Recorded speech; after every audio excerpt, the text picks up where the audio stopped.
Hi all, back more Fields of Fire, playtesting Volume 3, The Falcons War. This is the Goose Green campaign, this is Mission 4, this is my Part 2, just about to start Turn 2.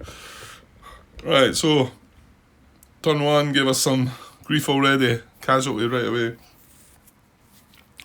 So all that comfortable breezing through Mission 3, it started with the first turn causing trouble. But, yeah, I guess that's how this game can go sometimes. Well, it's there's obviously a random effect and things. Like I was speaking before about the two folk that I've commented recently on Mission 3 being a struggle, and I think one of them failed the mission, one of them just succeeded only just and had a tough time at it, and I just breezed through it. So, and like I've said already, it's not because I've done anything clever. I don't think. I very much doubt. It's just been the luck of the draw. I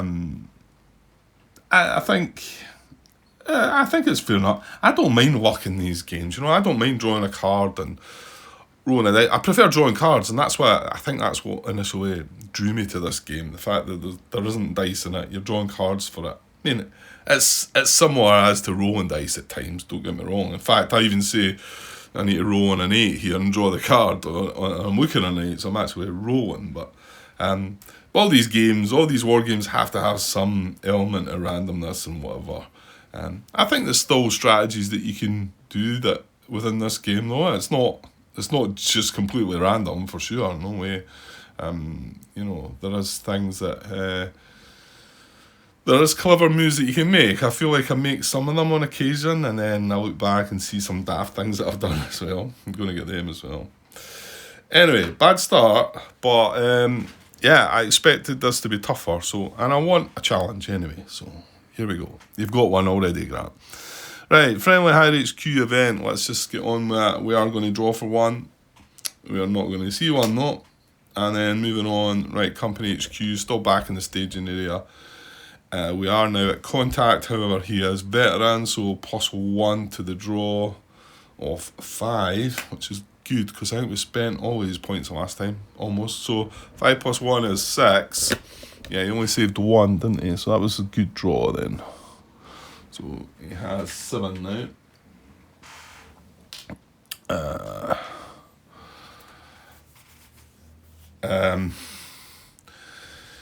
Yeah, so what is our thinking here? What do we need to do? Well, the main problem is, of course, this. It's going to call firing again.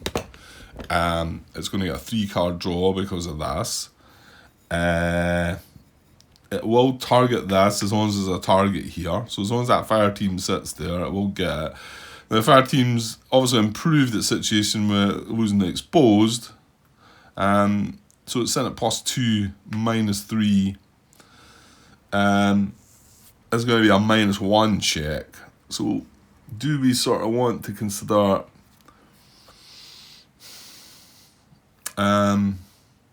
allowing that, or do we want to do something about it? Do we want to get this moved up and spot this guy? I mean, this is comfortable to move up on this card, and we could be spotting that and firing that. I think we should, because he is still going to continue to fire on this, unless we do something about this, of course. But I think we take our chances with this. It's not ideal, but...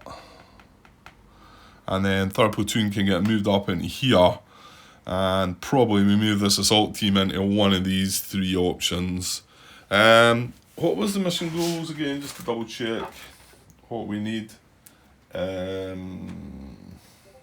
Where are we? Where's mission goals? Mission objectives. The schoolhouse must be secured at the end of turn 10. 11 other cards must also be cleared. So this is the objective. It needs to be secured, so we need something on it. And then 11 other cards. Well, 4, 8, 12. There's 15 other cards, so we could leave 4 of them alone if we wanted to, which could mean we just bypass this. I always like to try and take them all, but as we've had the start that we've had, I might be tempted to maybe just to move this guy up in here. He's got a slightly better chance of cover with a 2-card draw, and leave this one.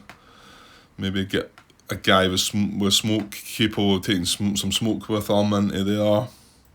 So I think third platoon up to there, move that up to there. We could always come back to that later.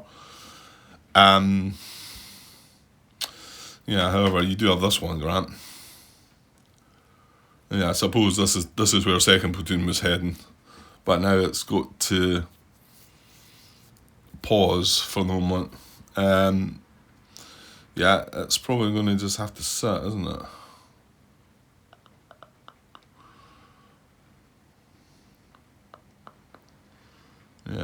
Yeah. Even if we did move up here and send that assault team up there, it can't fire on there because it's just an assault team because we chose that route. So, second platoon still probably sits. Right, well, I think we're activating... I think what I'll do is I'll activate... Oops. Careful. Oh no, yeah, I've activated the COHQ, so I'll activate the 3 platoons, 1, 2, 3. That's a stretch. I think I moved that up slightly higher, just so I could get the rulebook in a bit better.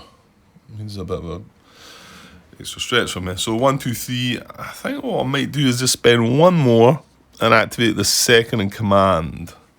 And just leave the Sergeant Major, I think, to go on the initiative. And then save the other 3 commands, I think. Yeah, because not real necessary to move any of the staff at all just now.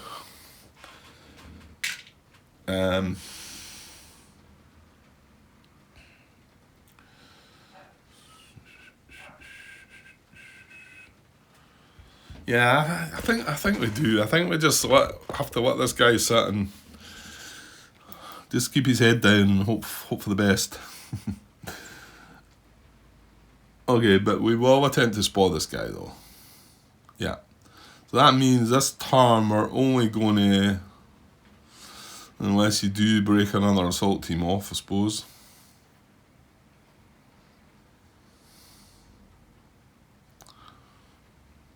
Not so sure I want to go nuts with that, but then we do need to keep moving.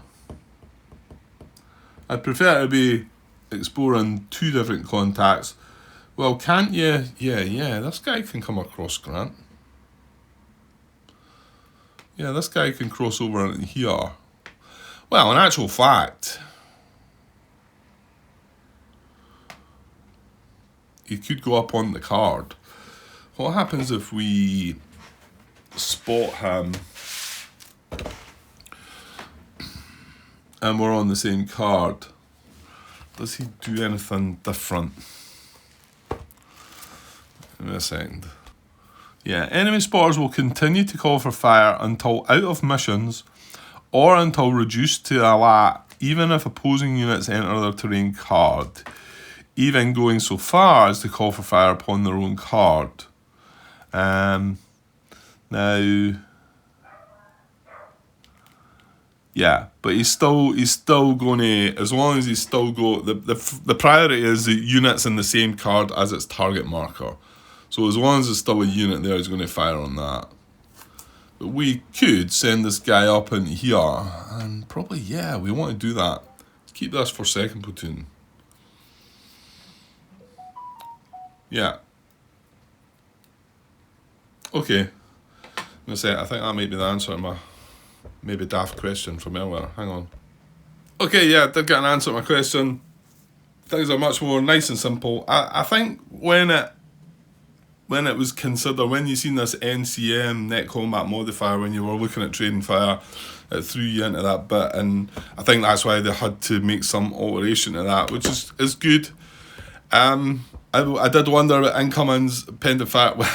Well, yeah, I blundered myself into a little bit, having a wee conversation with Andrew there, saying that, well, first talking about a pending fire mission marker, line of sight is still fine while it's pending fire, then when it becomes incoming. So yeah, I kind of stepped into one by saying, well, even if it's an incoming marker, it wouldn't be considered as a VOF regarding trading fire. And like he correctly pointed out, you wouldn't get trading fire while there's an incoming marker on the card because they can't see outside the card. So, yeah, okay, I blundered my way into that one. But basically, what he's saying is, the artillery, it's a separate, it's not a unit, it's coming from afar and whatever. So yeah, you don't consider it at all, whether it's a pending, well, again, like we said, if it's incoming, it doesn't matter, pending fire marker, you don't consider what it's going to be.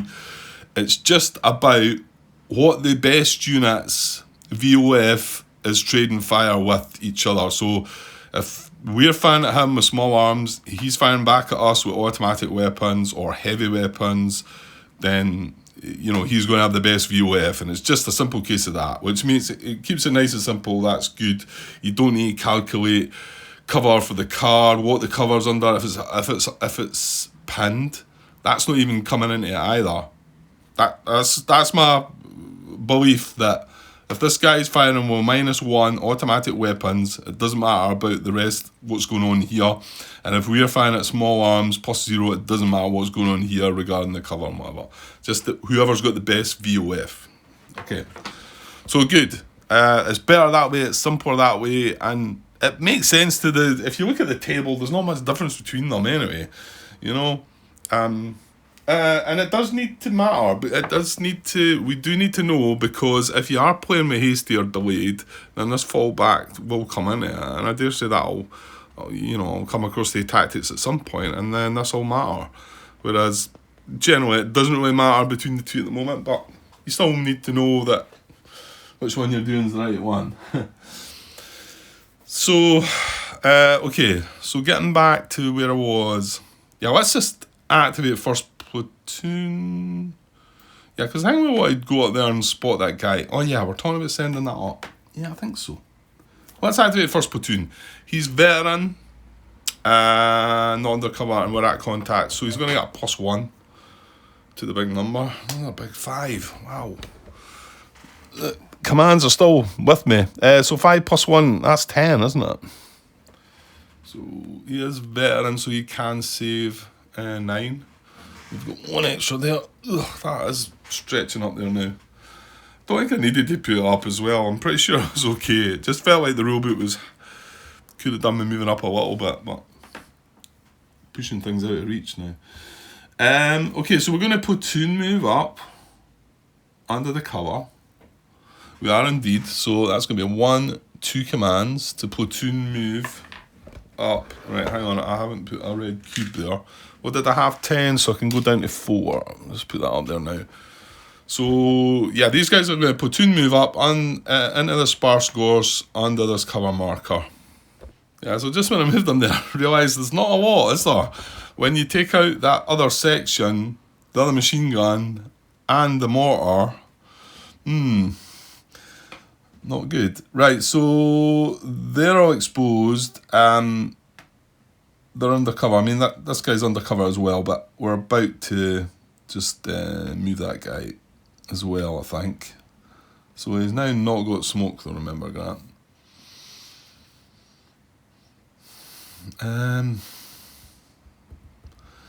Yeah, because I think moving him up and trying to spot on the card gives us an extra +1, doesn't it?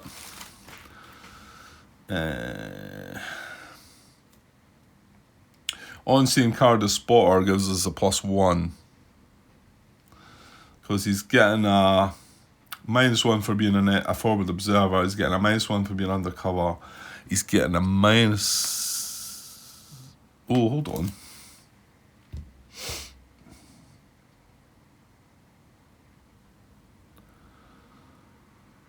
Well, surely, when I'm on the card, I only consider the +1.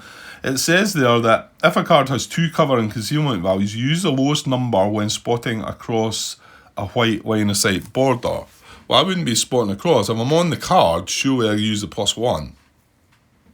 Yeah. Don't we? Or do we? Maybe you don't. Yeah, surely we would. Yeah, I think this is common sense. I mean, I was wondering about the fire itself, but if you're on the same card, you use the lower number if all fire is coming across white borders, or as incoming fire, indirect mortar fire, or from within the card itself. So you'd use the small number from within the card itself. These line of sight borders may also affect the draw for spotting attempts. But if I'm on the card, surely I'm using the +1. I'm don't even know why you need to. It's not written there like that, but if my fire is going to be using the +1 rather than the +3, surely my spotting is going to be using the +1 when I'm on the card. These borders may also affect spot dry modifiers. So spot 8.5. Let me just jump back to 8.5 now again. Then I don't think there was anything there that sort of.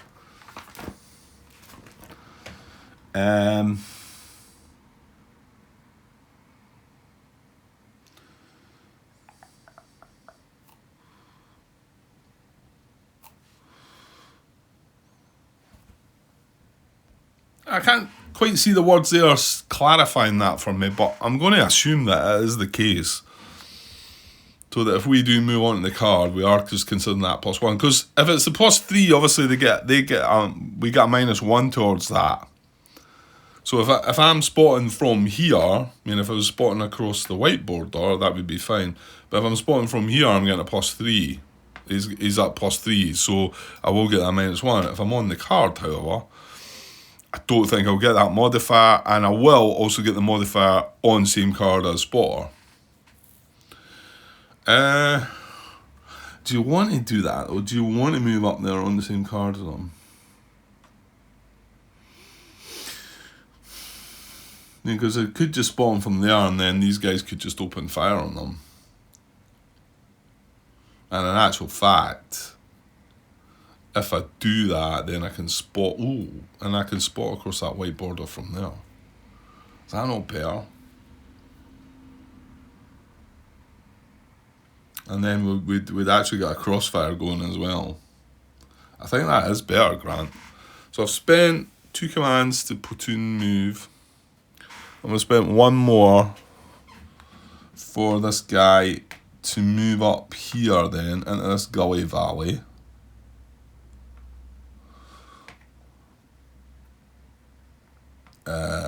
Exposed.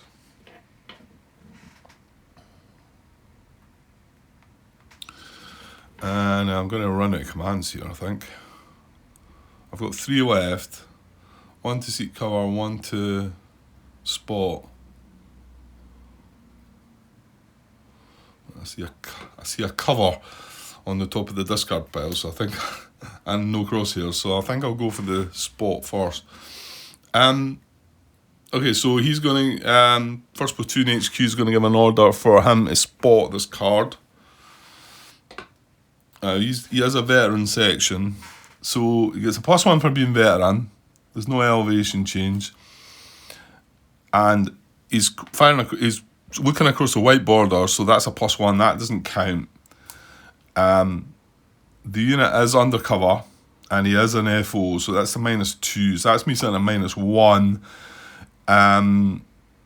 However, the unit is. Oh no, they're lying. Yeah. I knew that was going to get me the first time. I'm only glad I realised it. They're lying now, aren't they?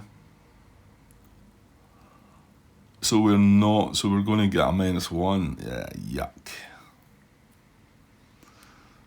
Whereas if I was to move onto the card, I think I would get a +1. Because I'd get veteran, and then I'd get on same card as spotter. No, we'd end up with a 0, wouldn't we? Then you've got undercover, sniper, or FO. Yeah, I'd get the 2 card draw if I move on to the same card. I'm only going to get a 1 card draw by moving there. I'm pretty sure that everyone else try to spot from there. I'm running out of commands anyway. Although, I dare say, yeah, the Sergeant Major or Second in Command could come up there and give these machine guns a shot at that, I suppose. Yeah, well, we do that then. Well, we just leave that there, because nothing else is getting moved up there anyway just now. Okay, well, I'll do that. So, I'm going to attempt to spot then. So, I've spent the command, and it's only a 1-card draw. I could exhort it, I guess. I don't know if that's silly or not, because these are all... Well, yeah, because it's going to be a 1-card draw for them as well. Because they're going to get... We're going to get the +3 that time. Yeah, we're going to be sitting at -3 +1. So it's actually going to be -2, but you always get a base card draw at 1.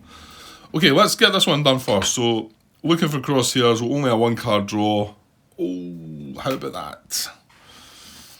So I've done that in the right order. Looking at the discard pile there a little bit, but there's nothing to say you can't do that, you know? So hang on. So this guy's unspotted. And we will open a PDF on him with some small arms. These guys will... Yeah, you can't see outside the card anyway. He's a fire team, so he actually...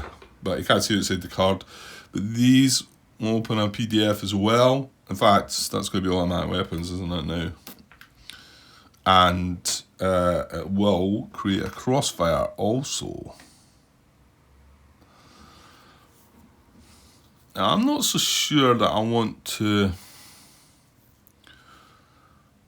start firing rockets at this guy. Maybe just leave the fire that we're getting there. Right, next thing I need to do is try and find this guy cover. So I want to do that while I can exhort it. So I'm going to spend 1 command. I can spend 1 more command. So seeking cover, it's a 3-card draw. He is veteran though. So going to get a +1 in that. So hopefully we won't need the exhort, but 4 cards looking for cover. There we go. First card. Right, we've done that nicely in the right order. Okay. Yeah, I'm going to take note. This guy's got under a cover marker. And there's 2 points of cover on the card. To be honest, he's probably going to be away by the time comes. We'll be able to move under it. So this guy found cover.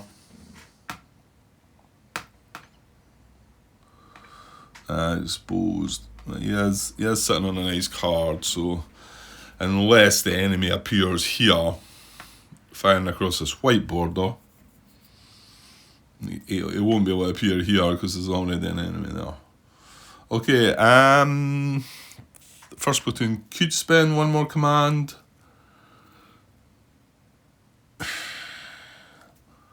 Shouldn't you attempt concentrate fire at least, maybe, Grant?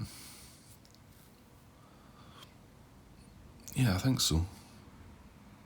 What's he saying at? He's going to be +3, because even when we're firing across, as long as some fire's coming across the green border, you take the bigger number, which I always found a little bit odd, but that's the way it is. That's the rule. Okay, so he's sitting at +4, -2. I suppose we should. Yeah, I don't want to fire rockets. Well, why not, Grant? You've got 12 of them.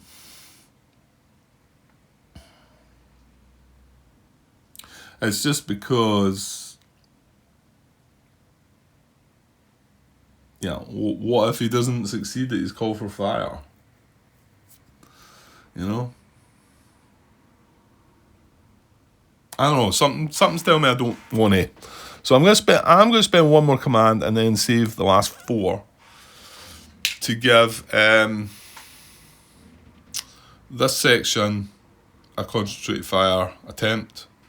He's a veteran, so it's a 3-card draw looking for crosshairs. No. Well, I can't spend another one anyway, that was me out. Okay, never mind.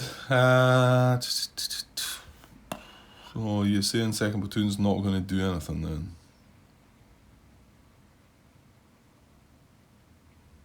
No, don't think it has. Right, so second platoon is here. He's wine, so unmodified. There's a 2, which is about perfect, I think, because he's on 4. He's up to 6. I think he's just going to save them. Yeah, he is. He's not going to do anything. We're just going to bide our time there. Third platoon next. Yeah, let's do it.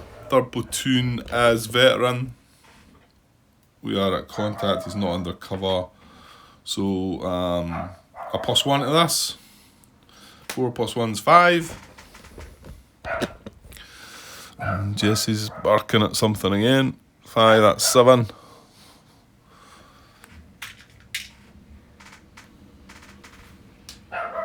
Ah, dear. Okay, so 7 commands available. Yeah, we platoon move up onto the flat ground for 2 commands, so we'll get that done. So that's them up there exposed. Didn't find cover up there, so that should be fine though. So and then the assault team. Yeah, I'm going to spend another command, send that assault team forward. Yeah, I think into this rolling moor here, because it's got a 2-card draw for cover, assuming we get an initiative to do it. 4 commands left, nothing really more to do there. No, so he's going to say the 4. Right, now we did not activate the Sergeant Major. So yeah, we have to do the second in command next. He's line quality, so an unmodified. Right, I'm starting to worry again. Big discard pile here. No, just having a glance for the. I keep doing that now, but I seem to remember it. So it's as for the shuffle card I'm talking about. So he's got 2 commands saved. Going to draw unmodified. Yeah, he's not undercover in it. Yeah, unmodified. Yuck. That's 2 terrible draws he's had. No, that's poor. Well, maybe just use the Sergeant Major then instead. The Sergeant Major's going to have 7. Because it's just to attempt some concentrate fire.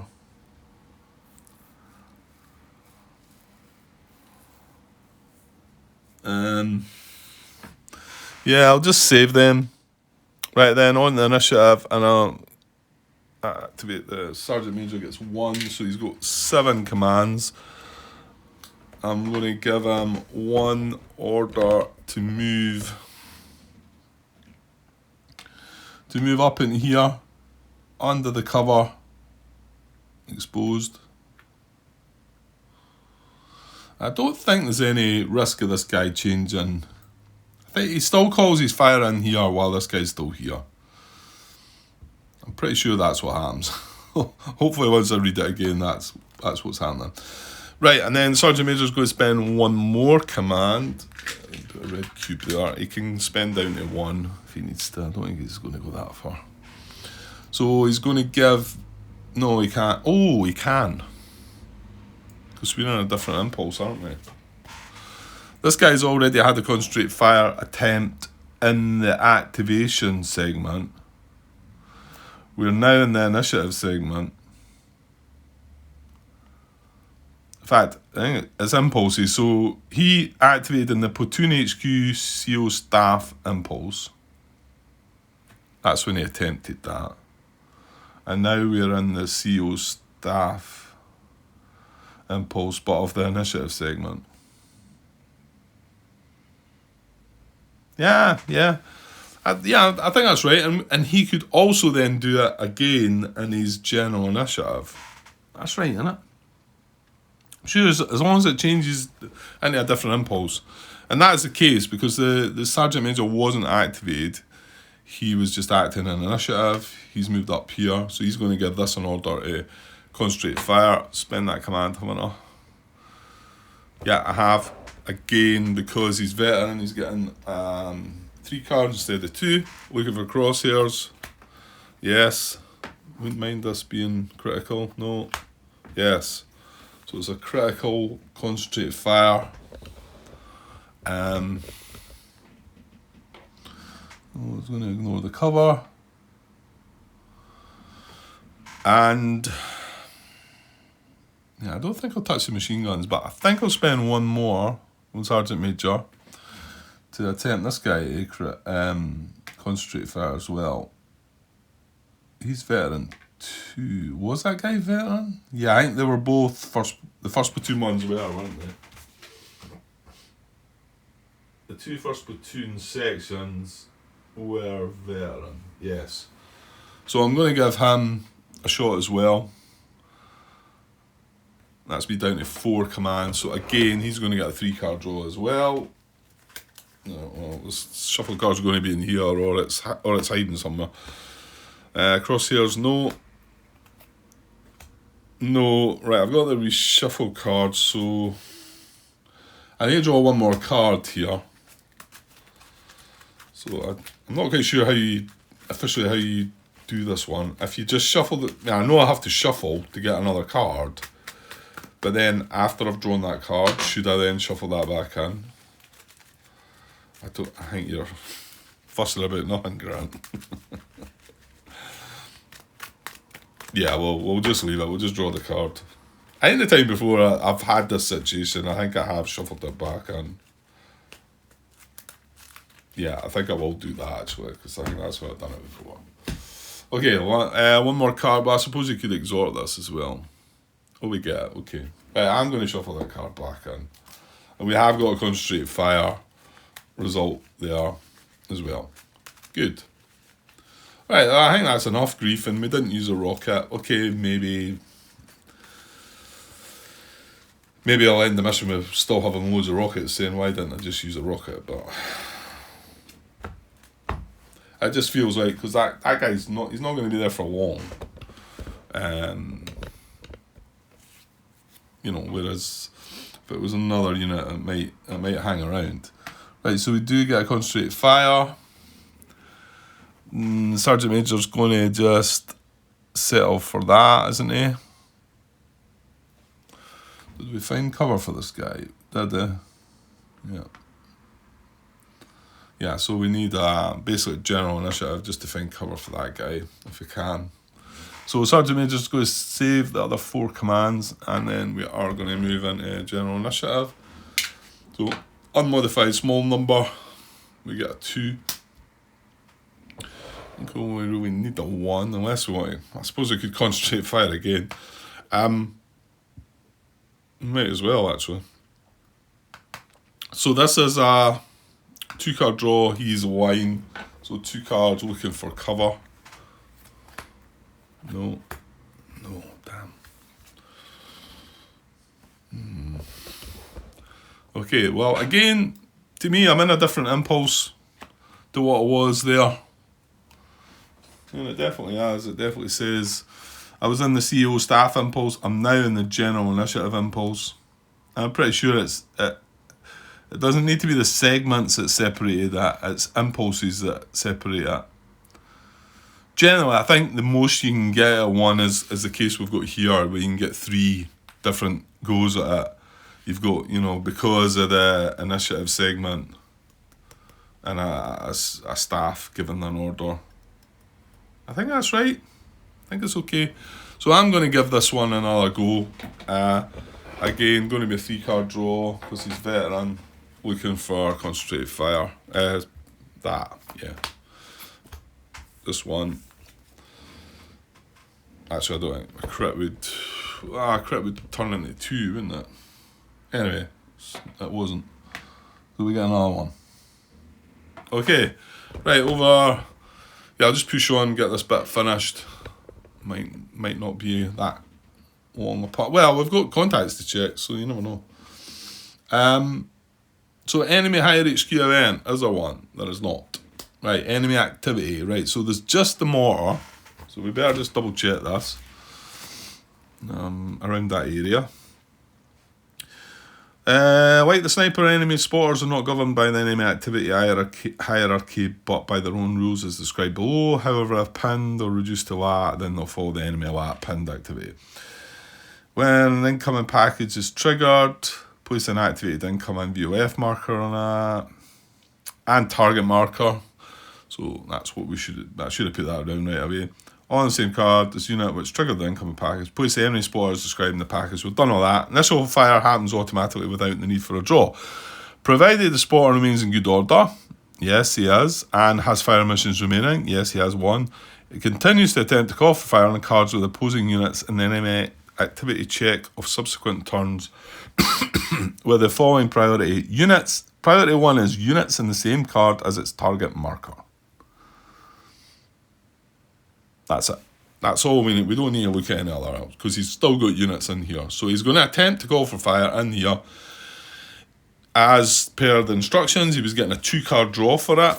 However, because of the target marker, that turns into a 3-card draw. So he's going to get a 3-card draw looking for burst.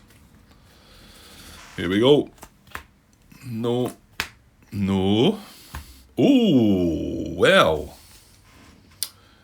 Well, there you go, and I said about firing rockets and I didn't. Mind you, I put some healthy concentrate fire in on him, so he does not succeed with his mission.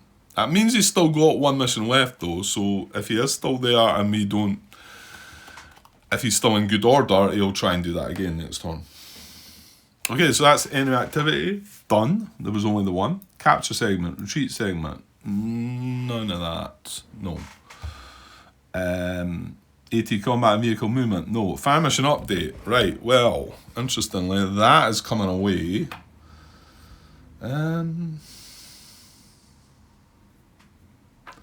So does that target marker stay there?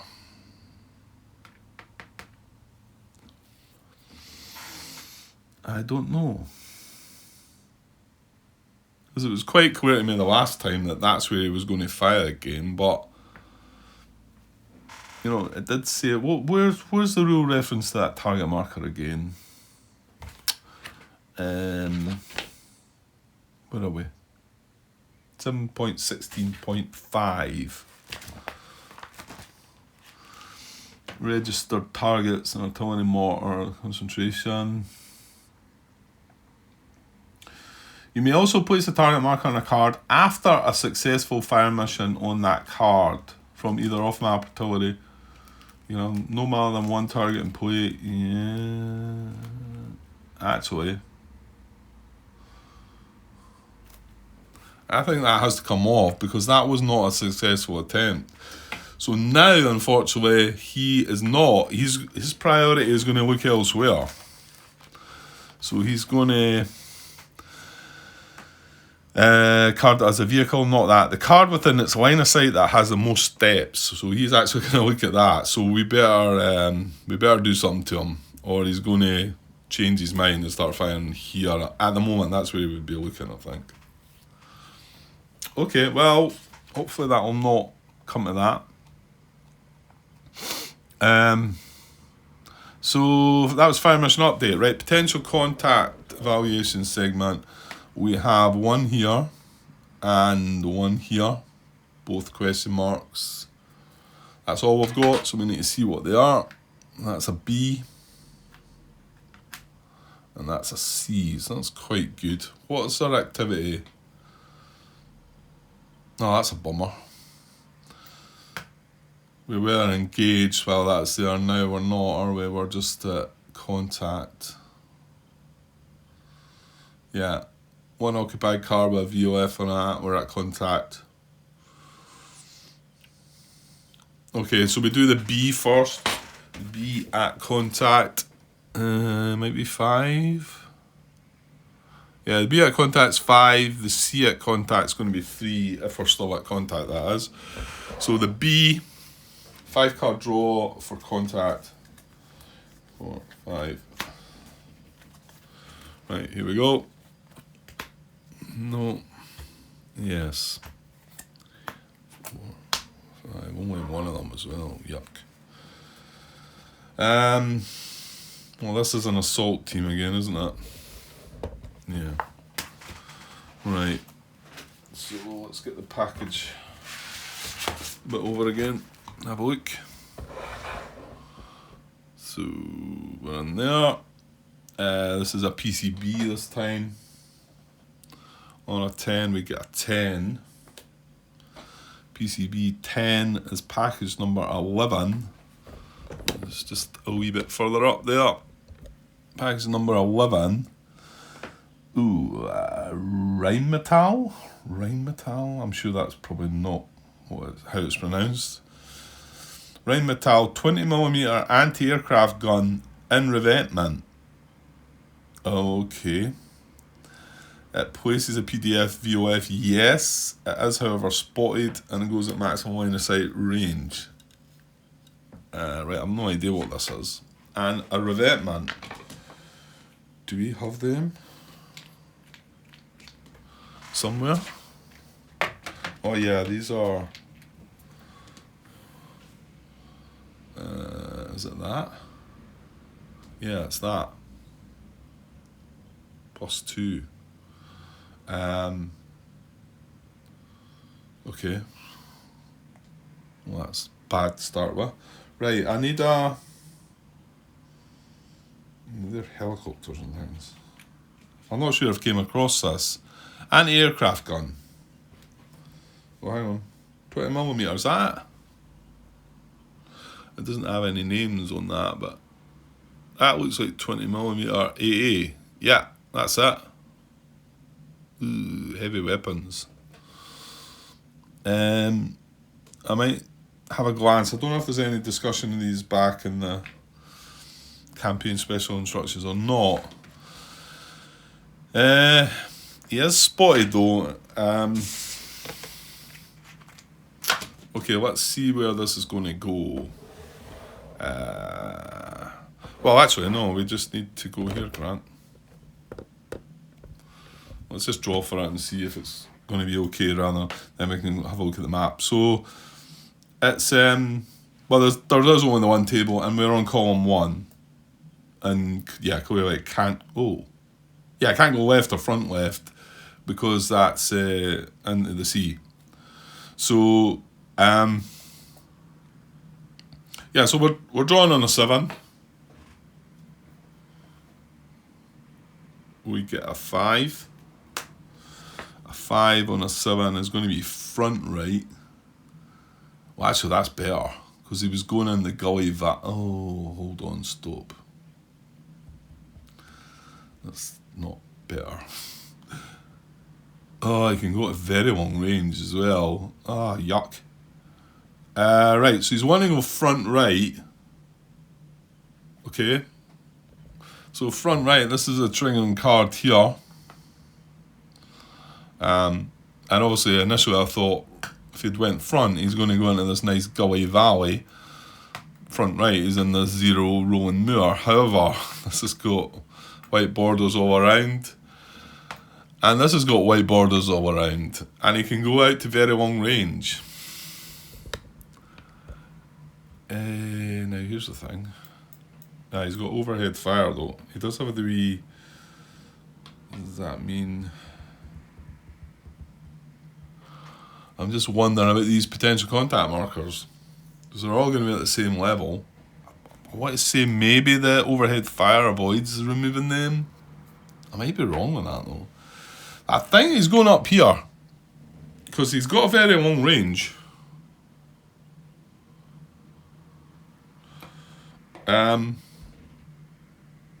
There's no hills involved in this mission. They're all at the same level. And if I place a card there, you can see 1, 2, 3, and that is very long range, and he can fire at that. You can see at that, he can fire at that. That's what he's going to do. Right. That's kind of nasty then. So I'm going to have to draw another card. I did have all these shuffled up, didn't I?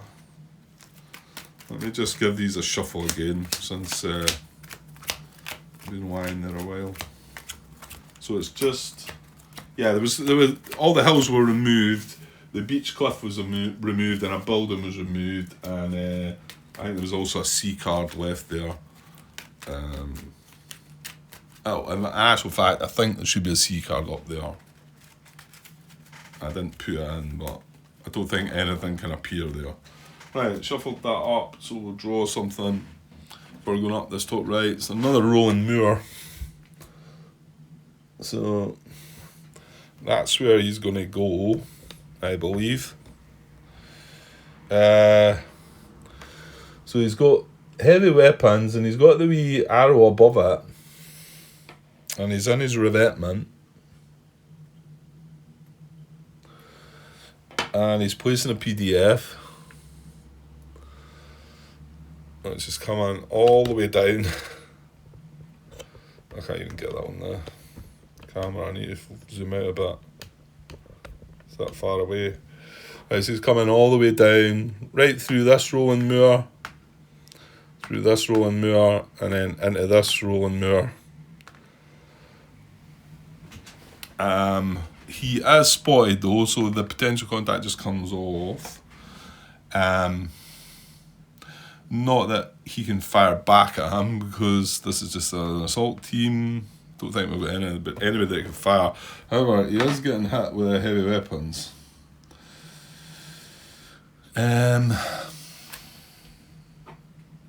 Yep. So boom, take that. Nasty. Okay. Alright, more's happened in this first couple of turns than happened all that last mission, so that just shows you I must have been lucky. So you okay with all that? Rheinmetall 20mm anti-aircraft gun in revetment. Yes, it puts a PDF VOF. Yes, it is spotted. It's maximum line of sight range. Anti-aircraft guns have 4 ammo. So we need to take them out, so I'm just going to give them some ammo then. I've got machine gun ammo here. It's probably not machine gun ammo. Does it matter? As long as you're tracking an ammo number. I think all my ammo counters are in the other box as well. So I'll just put a machine gun ammo counter down here. It's probably some kind of different ammo. What's 20mm? I don't know. You guys will maybe know better than. Well, you will know better than me regarding. Some of you will. Some of you out there will know what ammunition these things have or had or whatever. So he's got 4 points. He's obviously going to use one this turn. What I want to check now is he's firing through these 2 potential contacts, but he does have the overhead fire. So where does it tell me about that? That's what I need to be finding. I know I went through this before. Rule 7 somewhere. That's talking about ammo there, but it doesn't matter as long as I'm tracking the number. That's right. I'm not finding that here. Let me try and find what it is I'm looking for here. I was just double checking the campaign rules just in case there was any talk about these anti-aircraft guns. It does mention them, and as obviously they're one of the Argentinian units. Anti-aircraft weapons. The Argentinian defenders at Goose Green employed Rheinmetall 20mm and Oerlikon 35mm anti-aircraft guns in the ground-to-ground role. So it mentions them there, and it's a 20mm one I've got. So whether there's a different one to show a 35mm, I don't know. But there's nothing in the special rules that talks about them that I can see. Snipers, radios, design note, buildings cover. Oh, anti-aircraft guns may not be placed in white building cover. Yeah, that's fine. That's why they've got that revetment, which is just kind of a barricade thing in front of it, isn't it? There's nothing there, so which is fine. So now I want to know. Yeah, I'm looking here, grazing fire and overhead fire, tripod mounted machine guns. I mean, I know it's not a machine gun, but it's got the same thing. Tripod mounted machine guns and units with a heavy weapons VF rating are capable of overhead fire. The following intervening troops can be fired over with these weapons, which tends to make me think that the potential contact markers are going to stay in place. What probably answer my question is the bit that tells you where to remove these, which is probably in Rule 8 somewhere. Give me a sec. Yeah, and I remembered it having its own little paragraph and section. So let's see what it says. Page 64. Well, in the rule book that I'm using, I've not got the latest draft. 8.4.4 potential contact marker removal. Enemy units that open fire through intervening PC markers along the line of fire cause those intervening PC markers to be removed. If they are at the same elevation level, the enemy will not intentionally fire through its own troops. Enemy weapons do not need to be overhead fire capable to fire over PC markers at a lower level. I think that's suggesting that they do get removed then. Enemy weapons do not need to be overhead fire capable.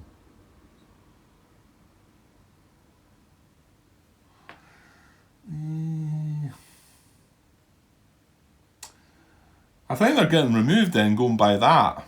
You know what, I feel like the urge to ask a question, and Andrew was there answering my question recently, so I'm going to bombard him with another one.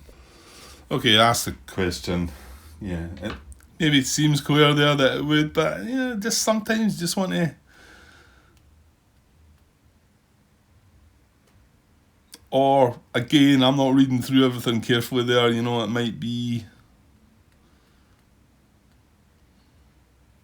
We'll need to remember that they get, if they attempt to concentrate fire, they get an extra card draw with that.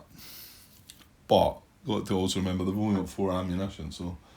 I think Andrew's still around, so I should probably get an answer pretty quick. I'll leave it as it's sitting just now, but I think they're coming away. So, okay, that's that package placed, and not looking good for that guy. He didn't find cover either, did he? So we do still have this package to check. Now, that has put us engaged, though, because we do have 2 occupied cards with VOS on it. So we are now going to be engaged, which is going to be better for this check. Let's see, it might just be a 2-card draw because it was a C. A C engaged is indeed a 2-card draw. So let's do that. 2 cards looking for contact. Hopefully not. Ooh, no. Oh, 2 C's to get me sort of on edge a bit. Right, no though, we got away with it. Okay, good. Because that was our section as well, which... Okay, he did find cover. He wasn't in a good spot, but yeah, that's good. Okay. That's all our potential contacts. Now, hang on. I should take note. That was a B, that was a C, wasn't it? Right, I'm going to try and do that on there. So, it's actually just rows 2 and 3 we're concerned about this time, isn't it? So, row 2, row 2, column 1 was a B, yeah? Row 2, column 2, we don't know yet. And row 2, column 3 was a C. Row 2, column 4, we don't know yet. And then I'll make another wee bit for row 3. Okay, just had an answer. And yes, right enough, these are going to get removed. Like he says, that units capable of overhead fire at the same elevation cannot fire over the heads of these. They would actually fire through these cards. You know, if there was units in here, they would hit these. They would still be able to fire through because they've got the grazing fire, wouldn't they?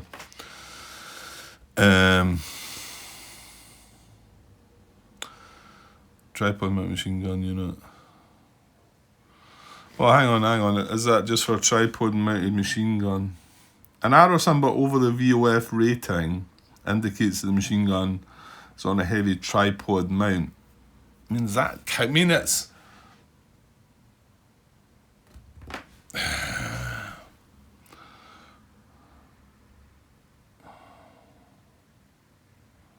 Tripod mounted machine guns and units with a heavy weapons VOF. I mean, I don't. It's not a tripod mounted machine gun, but they usually produce. I mean, that's what the wee arrow is meaning, isn't it? An arrow symbol over the VOF rating indicates that the machine gun is on a heavy tripod mount. Well, I mean, I wouldn't have said this was a machine gun as such, but it's got the wee arrow.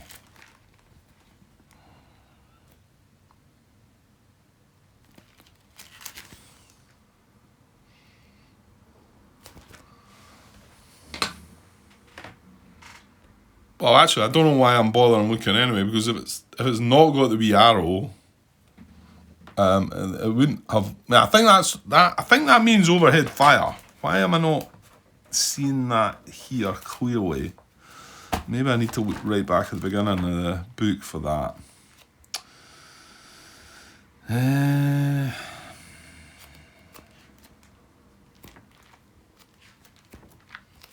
Wait a second.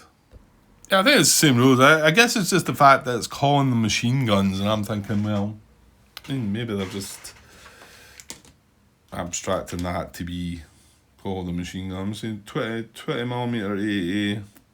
Well, I mean, it does has the H with the overhead, the arrow over the top of it. There's a wee X. What does that mean? It looks like a wee red X. That's got to mean something, isn't it? Well, I'm not awful sure where the heck I would find that. Because I just read about them being part of the Argentinian forces. It doesn't mention what that wee red.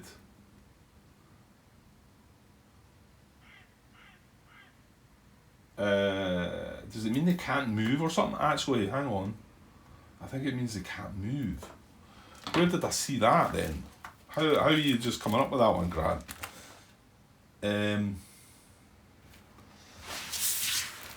Or could that be in some other rules somewhere? I'm not sure. Hang on. I found it. Right. Let's see. It's of course, it's an anti-aircraft gun, isn't it? There are some anti-tank or anti-aircraft guns that are considered AT-capable infantry units for all purposes, except they may not move during the course of a mission. These are indicated by a mark on the counter noted on the vehicle and anti-tank weapons chart under the mobile column. That's the symbol. So they may not move. Does that mean they can't fall back either?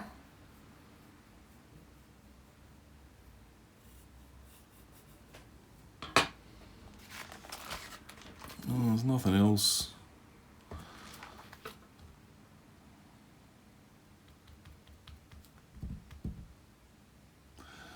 That are considered AT-capable infantry units.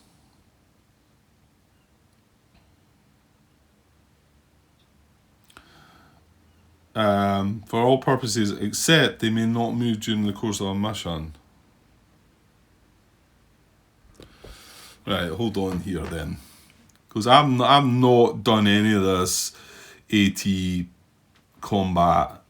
Activating vehicles, AT capable infantry and AT guns. Well, I was just saying that was any vehicle or infantry unit listed on the vehicles and anti-tank weapons chart can be activated for AT combat and vehicle movement. Right, where is that chart to start with?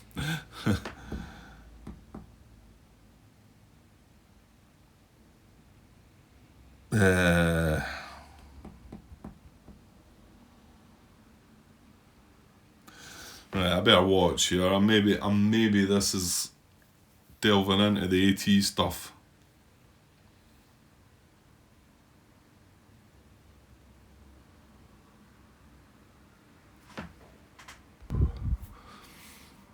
Hi all. Right, I've been on pause here for quite some time. I did go and ask that question, ask a bit more about this unit up here, this anti-aircraft weapon. What is it? The Rheinmetall 20mm. I went and asked Andrew specifically just about if there's anything special regarding it. Is it involved in the AT combat and movement and whatever? And the fact it's got that wee movement thing on it saying it can't move. But it does just say no. If there was other vehicles, I think that's when things would come into it. Now, I've never dealt with vehicles at all. The only vehicle being the Jeep in the Normandy missions, but I mean, it wasn't. You could use that if you wanted to move it about a bit. I guess it was there just to give you an idea of how to move vehicles about. But as for any combat with vehicles, I've not done any of that at all. So, I don't think there's anything in this, because it would say that there was units that were involved in this. But yeah, no, he just said that it's not anything special. He says it doesn't move though, however, because it's got that's a special symbol. So, and not even it can't even fall back either. He talks about on the fire team side, which, hang on, I've got another counter here. So I think that's the one with the 35mm, which is it's just the same really, except it says 35mm. Yeah, so there's the one we've got. That coming through, I think so. And it's got that wee red X, just to say it can't move. But he did talk about the possibility that maybe it should be able to move on its fire team side. But I think he's going to have a talk to Colin about that regarding. I think there's some of them that might be able to, and some of them might not. But for the moment, it just says just treat it that way as well, that it can't move at all. So if we do get a fallback result, we're not going to be able to do that with that. So we're going to have to reduce it, get it down to a lot, and do something with it. It is though, however, I'm going to take these away. So this was an A, which we know about. And this we're going to get to see. That's a plus for us, to be honest, because we are getting to remove these freely. Yeah, I mean, it's right. They're at that level. They're firing through. They wouldn't fire through the possibility of their own units, so it means that there's no units here. So I'm going to flip this. Oh wow, look at that! It was an A as well. So I'm just taking a note there. That was row 3, column 2, and that was an A. The other one was an A anyway, so it didn't matter. They're guaranteed A's. So that's a good thing for us. Right, now I think that's where I left things. I don't think I did any more. So that was it's potential contacts grant, isn't it? Yeah, so we obviously, there was another potential contact here, we resolved that. And that turned out to be nothing. Right, so pinned recovery, and with this mortar not firing, the forward observer not firing, this is now pinned and not in the VOF, so that's going to come off. Not sure. Well, yeah, that is a good thing, because if this is going to fire again, it wouldn't target this anyway. It's going to target the most steps, so that's good as well. And we can go about setting up at some point a casualty collection, or whatever it's called, to recover that guy and also do something with that fire team. Right, so combat effects are next. Well, we've got two situations. We've got our guy under fire here, and we've got this mortar forward observer under fire here. So we will do our guy first. So he is getting the heavy weapons, -3. He's getting nothing for the card, and he's getting a -2 for being exposed. So that's a big -5 to him. So it's unlikely, unless we get a nice big card here, to get away with that. It's just an assault team that's line. So not missing anything else, are we? No. There's nothing. Although this guy's spotted, like I say at the back, there's nothing we've got that's got line of sight on it. So okay, so -5 on this card. See what we get. Yeah, it is indeed a hit. Not a bad card, but still a hit. So he's a line quality. Just avoid the C, please. Oh no. That is a C. So that can come off. And we get our second casualty. Turn 1 a casualty, turn 2 a casualty. Not good. Not good. Okay. Well, that's that. There's nothing we can do about it. We've just got to move on, try and get on with the mission. Now, she started again. Everything was fine until I just came up here just now. So he's now not going to have a valid target. So come the time, well, actually, he's not going to be able to fire on anything, I don't think. But like I've just said, because he can't move, he won't fall back. So his activity will just be to sit there. Oh, hang on. That's not true. The wording is remove unit. I wish I'd asked Andrew that then. I mean, that's totally different from moving though, isn't it? Remove unit. Not the same wording as they had before. Where did I put that on the card? Yeah, it was, yeah. 8.6.2. Oh, maybe it will just go away then. Because that's a bit of different wording. That's not fall back, Grant. That's a totally different thing. Note that some enemy activity hierarchy results will call for an enemy unit to be removed and be replaced with a PC marker on its current card. In all such cases, place the same letter PC marker that an enemy package is drawn from. If there's a PC marker already present, do not place another, simply remove the enemy unit. Yeah, come on, that's different from fall back. That's not moving at all. That's like removing the unit. I think that will happen then.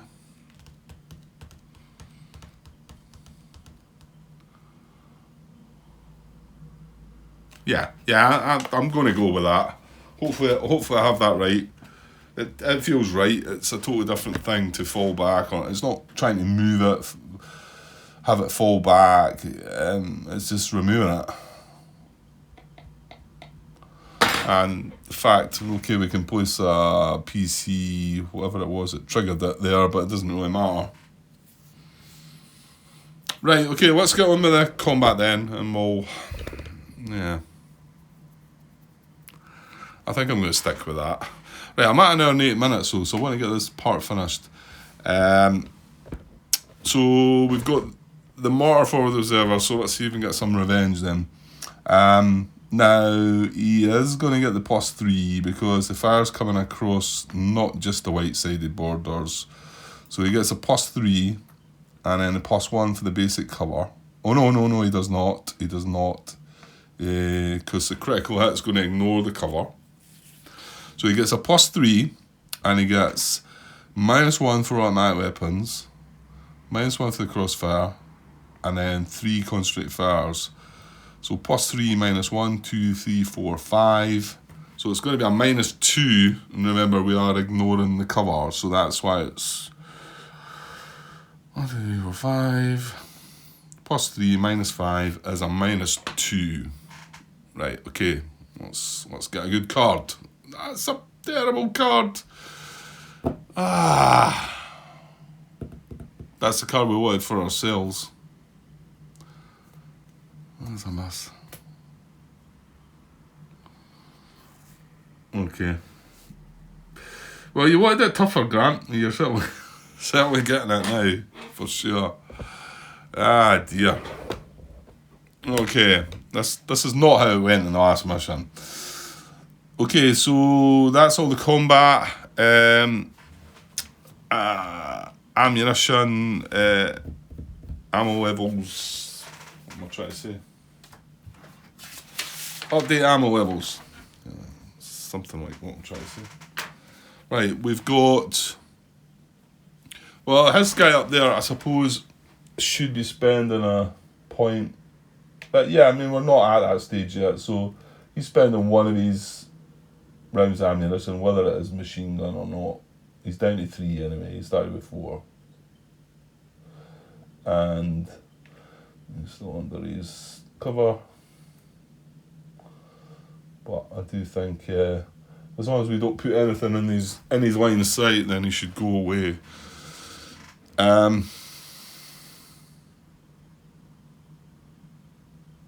That is right, and I mean, what is the one I'm thinking of? He's not under fire and no line of sight to an opposing unit. Yeah, that's right. Okay, and then ammunition for us. The first platoon's machine guns both fired. And this is just a section, isn't it? Yeah, which doesn't track ammo. So first platoon machine guns. First section machine gun. And the second section machine gun. Both fired. And that was it. Yeah. So, and then clean up. Right, I'll remove the exposed markers. And then concentrate fire markers. Which didn't do nothing for me. Even the critical one. Drawing a card like that for it. Yeah. Right, and he does have one fire mission left, so. And then tidy up the VOS PDS, so he is still. Well, actually, that's when he'll stop firing, won't it? Enemies firing cards without valid target, shift ceasefire. So he's going to stop firing now, and he's not got a target. It's that far away on the angle there. You can't see through the. This is the school, isn't it? Schoolhouse. So that's going to come away. Which removes our engaged status as well. Keeps us still at contact. These are still firing on that with automatic weapons and the crossfire. Yeah. Okay, that is it. On again, turn 3. And yeah, 2 turns went by, 2 casualties appeared. Not good. The only good is that unit removing these 2 PC markers, I suppose. But